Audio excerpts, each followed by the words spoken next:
Chapter 44. Now, many is the philosophical mind, including my own, convinced that rapid motion through the air is possible along and above certain invisible straight lines crossing the earthly landscape, particularly in Britain, where they are known as ley lines. Any number of devout enthusiasts, annual Stonehenge and Avebury pilgrims, quacks, mongers, bedlamites, each has his tale of real flights over the countryside above these ley lines. Withal, 'tis possible to transfer from one of them to another, and thus, in theory, to travel to the furthest reaches of the kingdom without once touching the earth. Something is there that permits it. No one knows what it is, though thousands speculate. Here went we, off upon the most prodigious such line yet attempted. In America, where undertakings of its scale are possible, astronomically precise, carefully set prisms of oolite, the master valve of rose quartz, at the eastern terminus. Any argument from design here must include a yearning for flight, perhaps even higher and faster than is customary along ley lines we know. I try not to wonder. I must wonder. Whenever the surveyors separate, they run into thickets, bogs, bad dreams. United, they pursue a ride through the air. They are linked to the stars, to that inhuman precision, and are deferred to because of it, though also feared and resented. Wick's Cherrycoke, Spiritual Daybook. March is snowy and frozen. Clear nights are rare, and the surveyors need every one they can get for azimuth observations to find out the exact direction westward to strike off in. Everything upon the ground by April, as they are about to begin the west line, must be sighted through a haze of green resurrection. There'll be more out there than stars to gaze at, says Mr. Harland, who's hired on as an instrument bearer, 5 shillings a day. Over Susquehanna, once you've crossed the York to Baltimore Road, you'll see. I grew up west of that road, adds Mrs. Harland, and he ain't just humming love in a cottage either. 'Tis not for everybody. I know I lit east as soon as I was tall enough to cry in the right uncle's ale can. And it's also how I met the wild ranger here, who's never been west of Elk Creek. Maybe it's not even for you, Johnny. Though we do understand your sentiments, ma'am, Mason advises, we are legally restrained from intervening in anyone's family business. Ah, well, too bad. Tried my best. Fate is fate. Lord'll provide, she carols, bustling back into the house. Took it awfully well, I thought, says Mason. Maybe not, John Harland, shaking his head as he follows her in. Better go see. She never actually said she wanted him off the crew, Dixon notes. It's what she meant. You have to understand them, Dixon. They've this silent language that only men of experience speak at all fluently. Then why is it I've lost count of how many of my evenings thou've ruined with thy talk of cannibalism or suicide or bickering among the Whigs, anything but what they wish to hear? Unannounced blow. Robert Boggs comes running by with 50 weight of harness hanging from each shoulder. Some stranger over there by the monument acting peculiar. Off he runs again. They go see, and there he is, up in the corner of Harland's field, curiously prostrated before the chunk of rose quartz where cross the latitude of the south edge of Philadelphia and the longitude of the post-marked west, the single point to which all work upon the west line and its eastward protraction to the Delaware shore will finally refer. All about in the noontide go wagoners and instrument bearers in commotion, preparing for the translation south to Mr. Bryant's field and the post marked west. Swifts come out in raiding parties, but avoid the luminous stone. Dogs wait at what they've learned is a safe distance from it.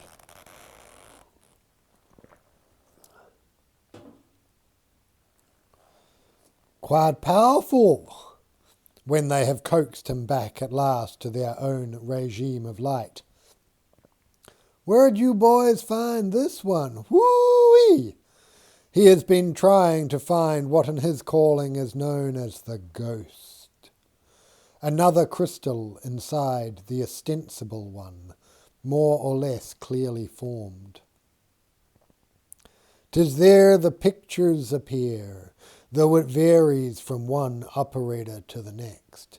Some need a perfect deep blank, and cannot scry in ghost courts.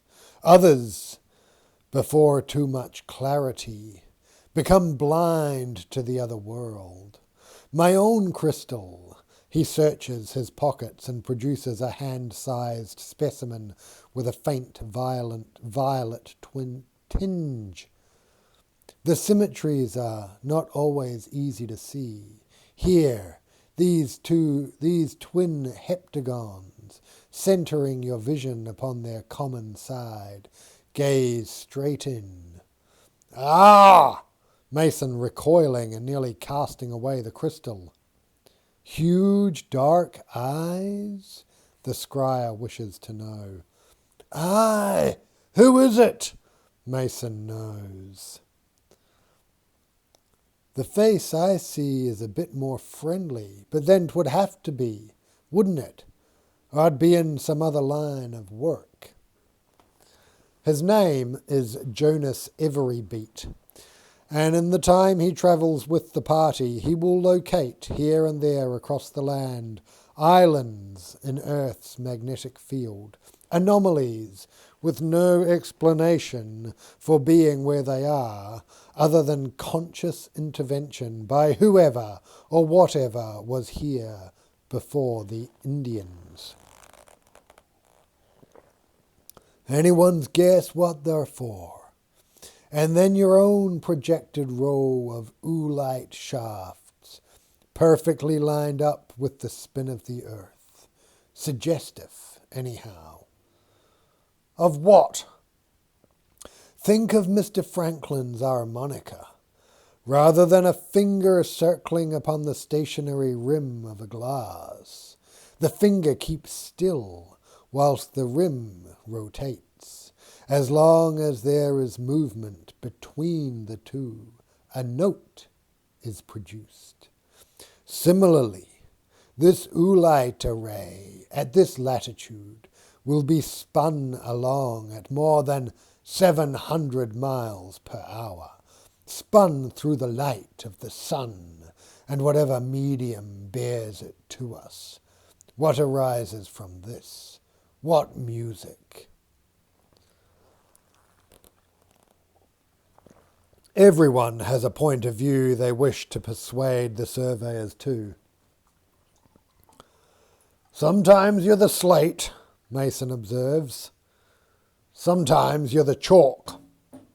Dixon frowns. And here again is that bothersome crimp O'Rooty. The body jobber offering them his services can arrange, he declares, for any workforce at any level of skill, anywhere you want, when you want them. For instance, I imagine you'll be needing some axemen. Hey, do I know this business? First thing to decide is how much you want to spend. Local lads at 3 and 6 per diem? Or, for what prices out to but a few farthings more, picks up a couple of powder horns, places them either side of his head. Scandinavians! Yes, the famous Swedish loggers. Each the equal of any 10 axemen these colonies may produce. Finest double-bit axes, part of the package. Lifetime warranty on the heads. 72-hour replacement policy. Customized handle for each axeman. For Bjorn may not swing like Stig, nor Stig like Sven, as the famous Timothy Tox might say. Swedish steel here, secret processes guarded for years, death to reveal them. Take you down a perfect swathe of forest, trimmed and cleared, fast as you're likely to chain the distance. Parts of a single great machine, human muscle and stamina, become but adjunct to the deeper realities of steel that never needs sharpening, never rusts. Oh, come, sir, the surveyors exclaimed together. So then take but one, take Stig here, on a trial basis only. Pay what you think he's worth. If you don't like him, send him back. Next in line, behind O'Rooty, comes a developer, or projector of land schemes. Kill him, advises Dixon, before anyone can get in a word. Mason risks a quick lateral squint, but can neither see nor smell any sign of intoxication. And do it sooner rather than later, as it only gets more difficult with time. Since early in their acquaintance, the two have learned to mutter together so as to remain unheard beyond a pipe stem's length. The projector, devotedly binocular and far too brisk, moves in an industrious hop from one foot to the other, back and forth. This is someone you know?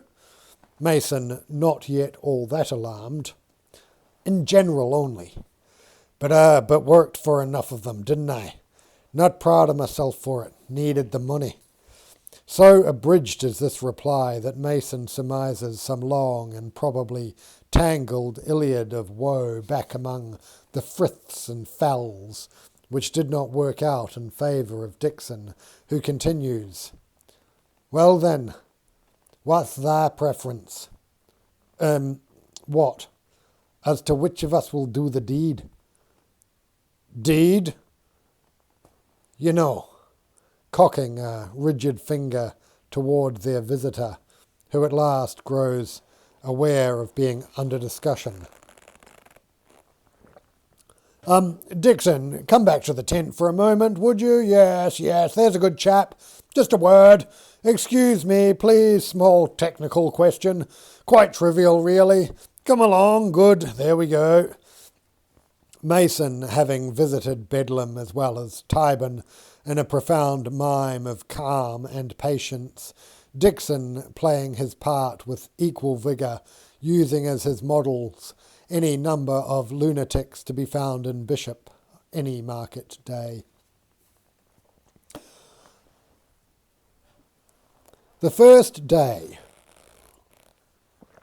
of the West Line, April 5th, falls upon a Friday, the least auspicious day of the week to begin any enterprise, such as sailing from Spithead, for example. To stand at the post marked west and turn to face west can be a trial for those sentimentally inclined, as well as for everyone nearby. It is possible to feel the combined force and perfect enfilade of every future second unelapsed, every chain yet to be stretched, every unknown event to be undergone, the unmodified terror of keeping one's latitude. They have been held up by the weather. First snow, which by the fourth day, even undrifted, had reached a depth of 2 feet and 9 inches. Then clouded skies, which prolonged the impossibility of zenith observations. Thursday night, the 4th, the sky is finally clear enough for them to determine their latitude exactly. The next day, the weather holding, they decide not to waste the Friday, but to seize it, bad luck and all. A few wrinkles to be smoothed.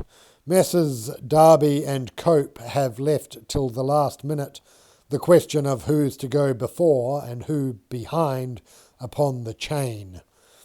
The phrases good enough and more or less must be discouraged from the outset. Rules of precedence for Dixon's circumferentor have to be worked out, principally that in case of conflict it must ever defer to the sector. Astronomy before magnetism. At last Mr. Cope pulls up his bob and gathers and stows his plumb line, thus removing his end of the chain from the post marked west, proceeding then in that direction across the snowy field to Mr. Darby's former station. Detachment, the beginning of the West. So they set off. The chain a jingle, wagons a rumble, farm geese a blare, heading into farmland with a quiet roll to it, watched by deer and kine, under the usual injunctions against trampling garden patches or molesting orchards, the instruments with a tent of their own, stranger than anything the party expects to see between here and Little Christiana, which isn't much anyway, owing to the trees, for which 11 more axemen hire on the second week. You'd think these instruments were alive, Matthew Marine grumbles, riding in wagons upon feather mattresses, whilst we slodge along behind, don't we? Maybe they are alive, Matty. Aye, and from some place very far away as well, Matty. Accounts for why they look all brass and glass and all. Boys, now don't be telling me such things. Do you swear? Nodding solemnly. Far, far away, Matt. Distant and strange. New Jersey? They do need tender handling, boys. Young Nathaniel McLean tries sternly to advise the 5-shilling hands. Like your mother's pussy, is the reply. My mother? Counters the young swamper equably. Say, just saw your mother going out to shoot. Somebody stepped on her infantry boots. Aye, well, I saw your mother and I quiz you not, drinking penny gin from a chamber pot. Ladies, please, there are gentlemen present, announces overseer of the axemen Moses Barnes. Is everybody round here named Moses?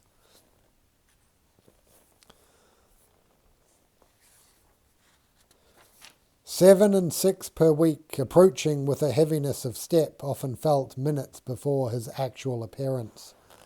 Hark, is that poetry? Dear me, Cedric, where have I put my quill?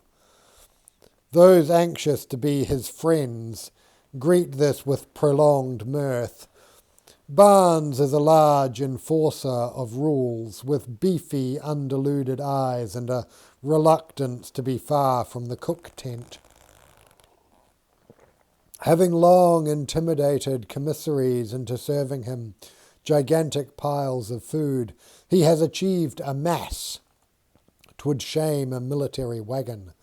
Implicit in most of his dealings with the axemen is the threat that, should they fail to comply closely enough with his wishes, this enormous yet mobile weight may in some way unspoken, yet 'tis further implied, unspeakable, be directed against them. Takes them less than a week to run the line through somebody's house. About 1.5 miles west of the 12-mile arc, 24 chains beyond Little Christiana Creek, on Wednesday, April 10th, the field book reports, at 3 miles, 49 chains went through Mr. Price's house. Just took a wild guess, Mrs. Price, quite amiable. Where we'd build it. Not as if my husband's a surveyor or anything. Which side's to be Pennsylvania, by the way? A mischievous glint in her eyes that Barnes, Farlow, Moses McLean and the others will later all recall. Mr. Price is in town in search of partners for a land venture. Would you gentlemen mind coming in the house and showing me just where your line does run?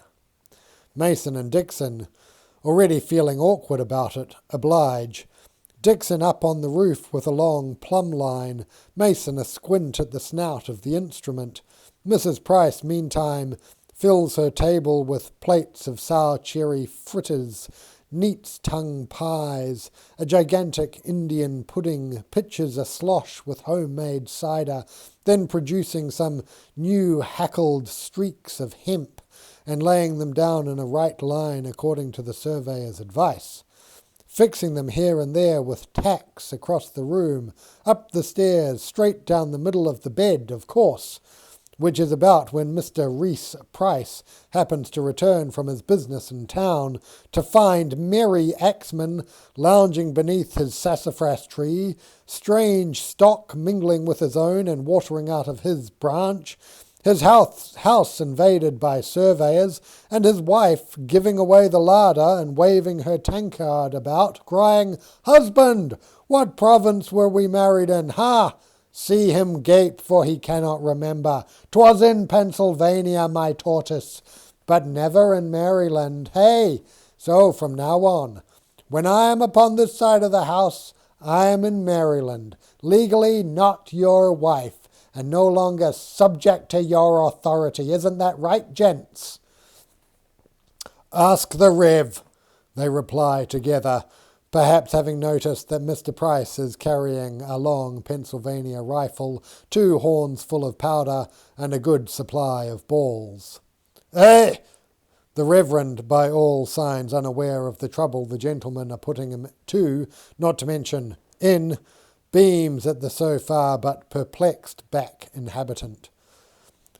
"I know but how to perform the ceremony. Perhaps you need to consult an attorney at law." "Separating neighbours is one thing," Reese Price declares, "but separating husband and wife. No wonder you people get shot at all the time. No wonder those chains are called the devil's guts." He must struggle to work himself up into a rage, owing to an insufficient exposure so far to evil and sorrow, remaining a youth who trusts all he may meet to be as kindly disposed as he. "What'll happen is," Alex McLean advises, "is you'll get hammered paying double taxes. Visits all the time from sheriffs of both provinces looking for their quit rents, tax collectors from Philadelphia and Annapolis, and sooner or later you'll have to decide just to get it up on some logs and roll it, one way or the other. Depends how your property runs, I'd guess. As north is pretty much uphill, Mr. Price is reckoning, 'twould certainly not be as easy to roll her up into Pennsylvania as down into Maryland, where I am no longer your wife, she reminds him. Aye, and there's another reason, he nods soberly. Well then, let's fetch the boys and get to it. 'Tis Maryland ho. End of chapter.